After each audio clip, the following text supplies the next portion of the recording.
এটা বিয়া কৰালি আকৌ বিয়া কৰালি তিনিজনী বিয়া কৰাই ভাগৰি নপৰিলি তথাপিতো বিয়া পতাৰ হেঁপাহ তোৰ কমা নাই গুৰুদেৱ পাৰ দেই ইডিয়তক মানিছোঁ বৰ কথাৰে চিনেমা বনোৱা ইডিয়তে নিজে অভিনয় কৰা চৰিত্ৰ ফুংচুক ৱাংডু আজি যন্তৰ মন্তৰত নাখাই মৰোতে এবাৰ খবৰ লোৱাৰ সময় পোৱা নাই চাব্বাছ ইডিয়ত খান কবিতাৰ শিৰোনাম ইডিয়ত খানৰ বিয়া কবি চাংকু নিৰঞ্জন বাবা এটা বিয়া কৰালি আকৌ বিয়া কৰালি তিনিজনী বিয়া কৰাই ভাগৰি নপৰিলি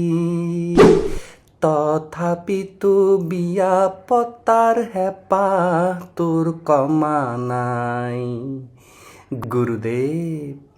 পাৰ দেই ইডিয়তক মানিছোঁ ফুংচুক ৱাংডু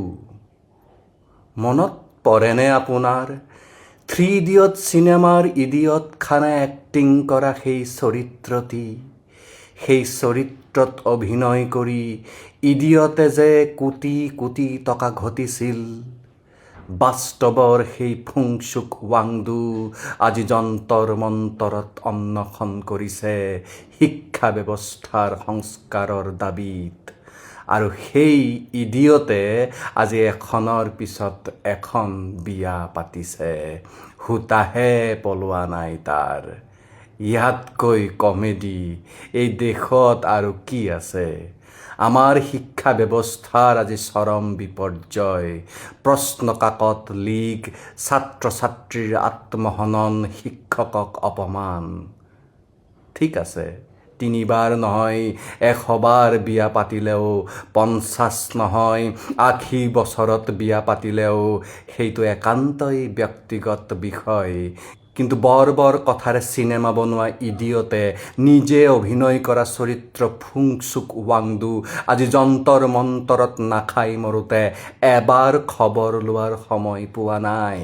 চাব্বাছ ইডিয়ত খান চাব্বাছ তোমাৰ অভিনয়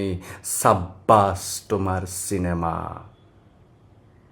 ধন্যবাদ